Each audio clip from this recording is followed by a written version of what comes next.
नमस्कार दोस्तों, बार्डमेर क्लासेस पर आपका हार्दिक स्वागत है, अभिनंदन। आज हम रीजनिंग की दूसरी क्लास शुरू करने जा रहे हैं, जिसमें कैलेंडर हमने कल पढ़ा था। कैलेंडर का पार्ट 1 लिया था। आज हम कैलेंडर का पार्ट 2 लेंगे। कैलेंडर का पार्ट 2 लेंगे, जिसमें हमने कल पढ़ा था कि वर्ष दो प्रकार के होते हैं, एक साधारण वर्ष, एक लीप वर्ष।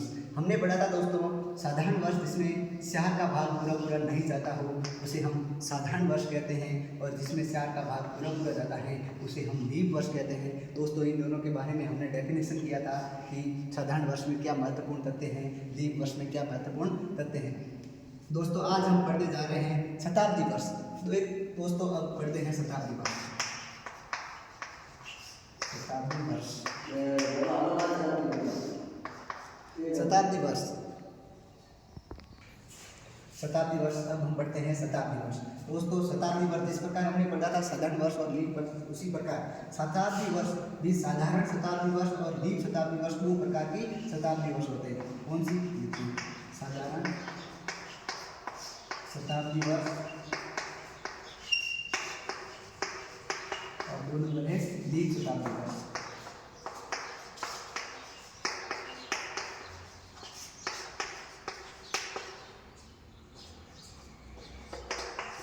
लीप शताब्दी वर्ष। दोस्तों जिस प्रकार हमने पहले समझा था साधारण वर्ष में जिसका भाग स्याह का भाग पूरा पूरा नहीं जाता उसे साधारण वर्ष कहते हैं। इसमें क्या करना है दोस्तों, साधारण शताब्दी वर्ष इसमें देखिए हम शताब्दी वर्ष में 600 का भाग। दोस्तों जिस साधारण वर्ष में या जिस शताब्दी वर्ष में 600 का भाग पूरा पूरा नहीं जाता हो, 400 का भाग पूरा पूरा नहीं जाता हो, उसे हम कहते हैं साधारण शताब्दी वर्ष, लीप शताब्दी वर्ष। इसमें हम कैसे पता करेंगे, तो जिस शताब्दी वर्ष के अंतर्गत 400 का भाग पूरा पूरा चला जाए उसे हम लीप शताब्दी वर्ष कहते हैं। दोस्तों ना तक आपको समझ में आ गया होगा। अब हम नेक्स्ट चलते हैं। अब हम पढ़ते हैं साधारण शताब्दी वर्ष।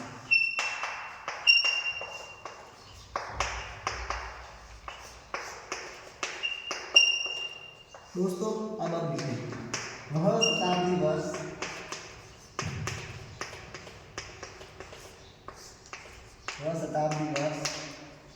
जिसमें 400 का भाग पूरा पूरा नहीं जाता हो,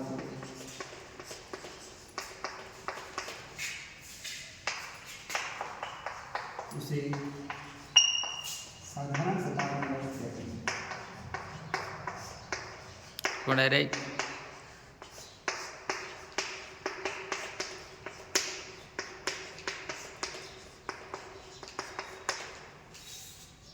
साधारण शताब्दी वर्ष वह शताब्दी वर्ष जिसमें 400 का भाग पूरा पूरा नहीं जाता हो उसे साधारण शताब्दी वर्ष कहते हैं। दोस्तों आप समझो साधारण शताब्दी वर्ष क्या बोल रहा है, उदाहरण सहित आपको बताता हूँ। उदाहरण दे दिया 1901 कैसा है, शताब्दी वर्ष है। इसमें हम 400 का भाग देंगे लेकिन वो पूरा पूरा नहीं जाएगा, जिसे हम कहते हैं साधारण शताब्दी वर्ष।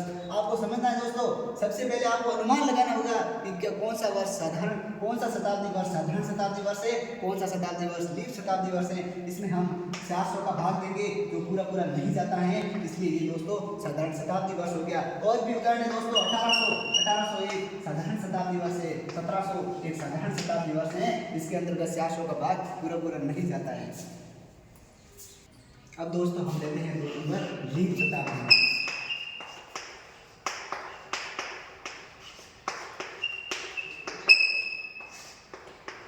देखो दोस्तों हमने पढ़ लिया है कि साधारण शताब्दी वर्ष जिस शताब्दी वर्ष के अंतर्गत 400 का भाग पूरा पूरा नहीं जाता है उसे हम साधारण शताब्दी वर्ष कहते हैं। तो उसी का उल्टा होगा दोस्तों लीप शताब्दी वर्ष। क्या होगा? लीप शताब्दी वर्ष। कैसे? जिस शताब्दी वर्ष के अंतर्गत 400 का भाग पूरा पूरा चला जाए उसे हम क्या कहेंगे? लीप शताब्दी वर्ष। कैसे दोस्तों? हम उदाहरण सही समझेंगे। आप दोस्तों जुड़े रहिए हमारे चैनल के साथ, आपको इतनी मेहनत करवाऊंगा, देखते रहिए। अब देखते हैं लीप शताब्दी वर्ष। देखिए वह शताब्दी वर्ष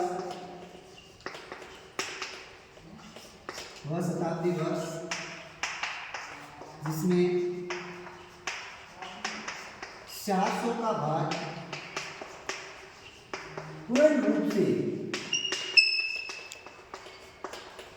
चला जाए उसे हम लीप शताब्दी वर्ष कहते हैं।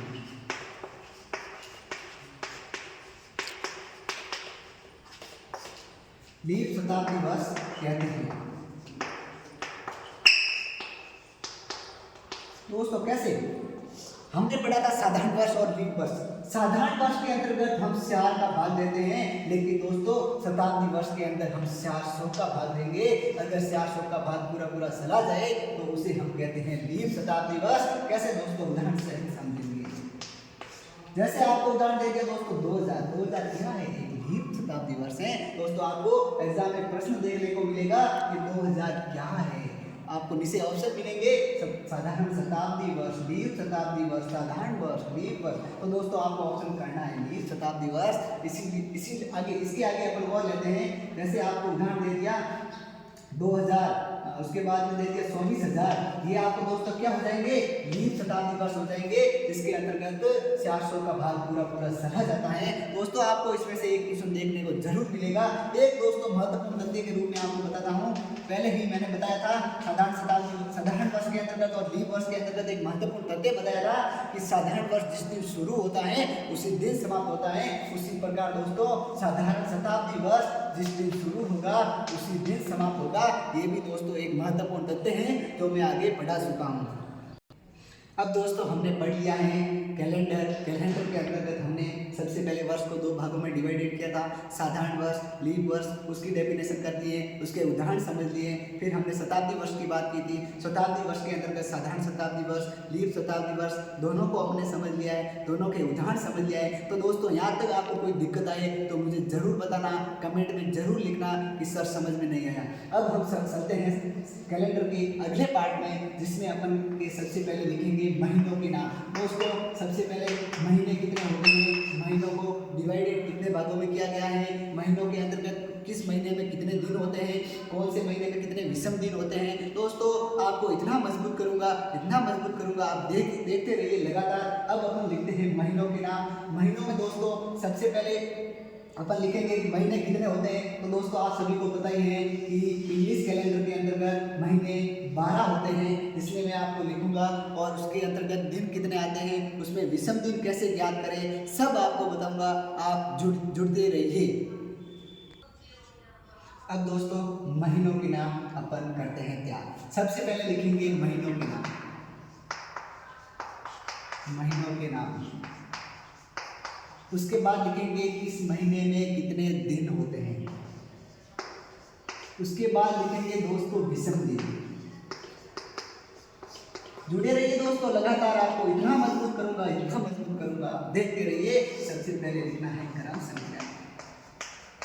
दोस्तों महीने होते हैं 12।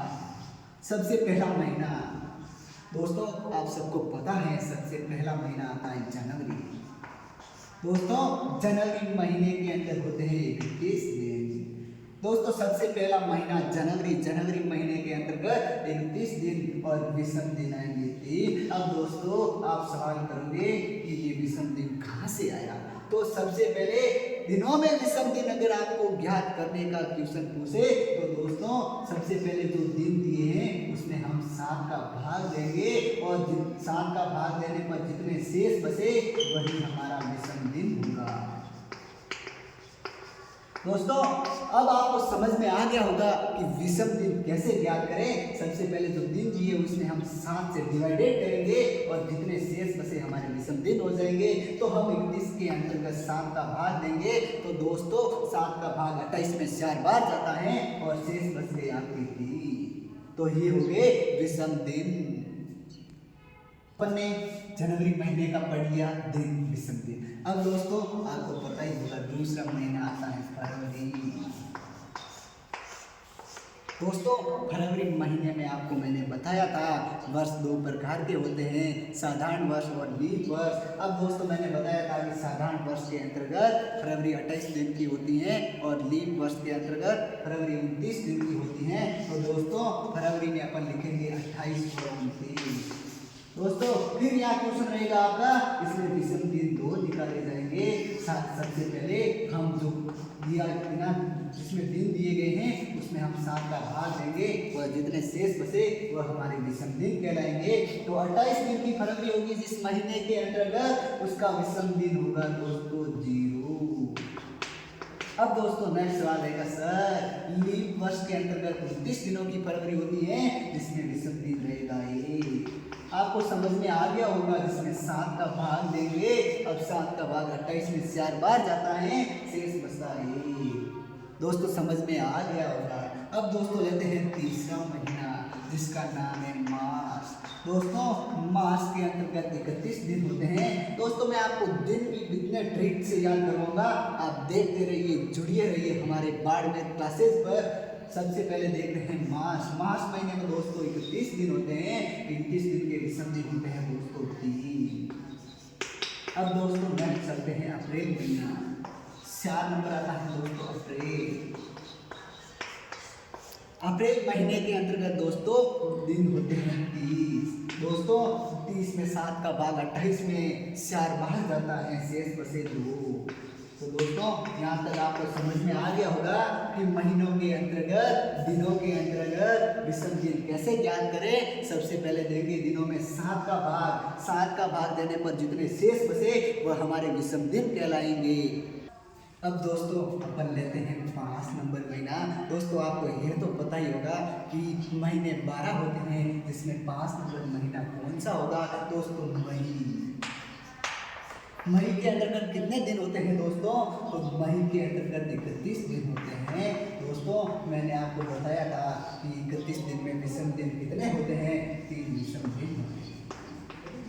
अब दोस्तों आपको इतना तो मैंने बताने के बाद समझ में आ गया होगा कि महीनों के अंतर्गत या तो 28 या 29 या 30 या 31 दिन होंगे, इससे ज़्यादा और न कम होंगे। तो दोस्तों 28 दिन में अपन 7 का भाग देंगे तो 0 शेष बचेगा, 29 के अंतर्गत भाग देंगे तो 1 शेष बचेगा, और 30 के अंतर्गत भाग देंगे तो 2 शेष बचेगा, और जिसके अंतर्गत 31 के अंतर्गत भाग देंगे तो शेष 3 बचेगा।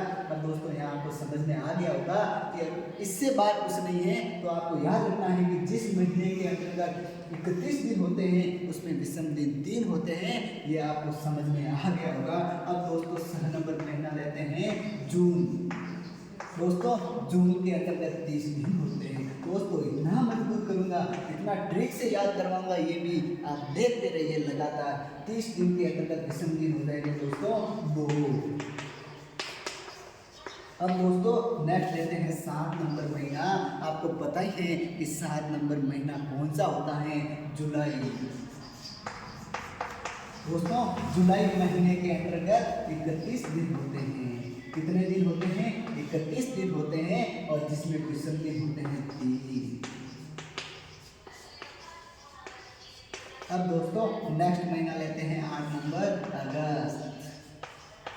दोस्तों अगस्त महीने में भी 31 दिन होते हैं, और जिस महीने के अंतर्गत 31 दिन होते हैं उसमें विषम दिन होते हैं 3। दोस्तों जुड़े रहिए, आगे नेक्स्ट करते हैं। अब दोस्तों 9 नंबर महीना। आपको पता ही होगा दोस्तों 8 नंबर महीना अगस्त था, तो अगस्त के बाद क्या आता है, सितंबर। दोस्तों सितंबर महीना। सितंबर महीने के अंतर्गत दोस्तों दिनों की संख्या होगी 30, और जिस महीने के अंतर्गत 30 दिनों की संख्या होगी उसका विषम दिन हो जाएगा 2। अब दोस्तों नेक्स्ट चलते हैं 10 नंबर। 10 नंबर महीना हो जाएगा दोस्तों अक्टूबर, और अक्टूबर में दोस्तों दिनों की संख्या हो जाएगी 31, और जिस महीने के अंतर्गत 31 दिन होते हैं उसमें विषम दिन हो जाएंगे 3। अब दोस्तों नेक्स्ट लेते हैं 11 नंबर। 11 नंबर दोस्तों महीना है नवंबर, और नवंबर महीने के अंतर्गत दिनों की संख्या हो जाएगी 30, और जिस महीने के अंतर्गत दिनों की संख्या 30 होगी उसमें विषम दिन होंगे 2। अब दोस्तों अंतिम महीना जिसका नाम है दिसंबर। दिसंबर महीने के अंतर्गत दिनों की संख्या हो जाएगी 31, और जिस महीने के अंतर्गत दिनों की संख्या 31 होगी उसमें विषम दिन हो जाएंगे 3। दोस्तों यहाँ तक आपको मैंने समझा दिया है कि मैंने आपको साधारण वर्ष, सबसे पहले वर्ष के अंतर्गत साधारण वर्ष, लीप वर्ष, साधारण शताब्दी वर्ष, लीप शताब्दी वर्ष, उनके एग्जाम्पल दिए। अब मैंने डेफिनेशन किया महीनों के रूप में, महीने 12 होते हैं, उसके अंतर्गत दिनों की संख्या बताई है, विषम दिन बताए हैं। दोस्तों आप कंफ्यूज होंगे कि विषम दिन कैसे ज्ञात करें। तो दोस्तों अगर दिनों के अंतर्गत विषम दिन ज्ञात करने का पूछे तो जो दिन दिए हुए उसमें 7 का भाग देंगे और 7 का भाग देने पर जितने शेष बचे वही हमारे विषम दिन कहलाएंगे। तो दोस्तों यहाँ तक आपको कोई डाउट हो तो मुझे जरूर कमेंट में बताएं। लगातार जुड़े रहिए दोस्तों, मैं बार बार कह रहा हूँ, आप अगर नियमित क्लासेस देखेंगे जरूर सफल होंगे। अब दोस्तों आपको समझ में आ गया होगा कि महीने कितने होते हैं, विषम दिन वगैरह वगैरह। अब अपन लेते हैं, आपका क्वेश्चन रहेगा कि सर कितने ही महीने हैं, वो है 31 दिनों वाले हैं, और कितने महीने हैं जो 30 दिनों वाले हैं, और कितने महीने हैं जो 28 व 29 दिनों वाले हैं। दोस्तों शॉर्ट ट्रिक से मैं आपको यह याद करवा रहा हूँ कि देखो आपको ट्रिक कैसे याद रखना है, आपको कंटिन्यू याद रखना है। सबसे पहले जनवरी महीना लेते हैं, सबसे पहले याद रखना है कि जनवरी में कितने दिन होते हैं, विषम दिन 31। उसके बाद आप फरवरी ले लो, फरवरी में आपको सबको पता ही है, या तो होंगे 28 या 29। अब दोस्तों यहाँ कंफ्यूज हो जाओगे, 28 कब आएगा 29 कब आएगा। दोस्तों 4 वर्ष बाद ही आपकी 29 फरवरी देखने को मिलेगी, उसके पहले नहीं मिलेगी। यानी कि लीप वर्ष के अंतर्गत ही आपको 29 दिनों की फरवरी देखने को मिलेगी, और शताब्दी वर्ष के अंतर्गत 28 दिनों की फरवरी। अब दोस्तों नेक्स्ट लेते हैं मास। अब दोस्तों यहाँ आपको ध्यान देना है मास के अंतर्गत 31। अब दोस्तों कैसे याद करें, तो सबसे पहले याद कर लो जनवरी 31, फरवरी 28 व 29, साधारण वर्ली, उसके बाद याद कर दो मार्च 31। उसके बाद आप नंबर वाइज चलो कि 31 मार्च के बाद अप्रैल आएगा, अप्रैल हो जाएगा 30, अप्रैल के बाद मई आएगा, मई हो जाएगा 31, मई के बाद जून आएगा, जून हो जाएगा 30। यहाँ तक कंटिन्यूस रहेगा 31 30। अब वापिस दो आपको याद रखने हैं जुलाई व अगस्त। अब दोस्तों यहाँ याद रखना है दोनों में कंटिन्यू 31 हो जाएंगे, फिर जुलाई अगस्त के बाद सितंबर वापिस आपका हो जाएगा 30, फिर वापिस अक्टूबर उसमें हो जाएगा 31, फिर नवंबर उसमें वापिस 30, और दिसंबर उसमें वापिस 31। तो दोस्तों ट्रिक से याद करोगे तो आपको जल्दी याद होंगे। इसे आप याद करो, फिर याद करो विषम दिन कैसे याद करते हैं, उसमें 7 का भाग देंगे, जितने शेष बचे वही हमारे विषम दिन कहलाएंगे। तो दोस्तों यहाँ तक आपको कोई डाउट हो तो मुझे जरूर बताएं। अब बात करते हैं कि दोस्तों आपका कंफ्यूज रहेगा कि सर मतलब आप कहोगे 31 दिनों वाले महीने कितने हैं, और 30 दिनों वाले महीने कितने हैं, और 28 व 29 के कितने हैं। तो दोस्तों 31 दिनों वाले महीने आपके हो जाएंगे 7, और 30 दिनों वाले महीने हो जाएंगे 4, और 28 व 29 का 1 हो जाएगा। तो दोस्तों 7 और 4 11 और 1 12 महीने का आपको मैंने कोड भी बता दिए। अब कहोगे 7 महीने कौन से 31 वाले, जनवरी, मार्च, मई,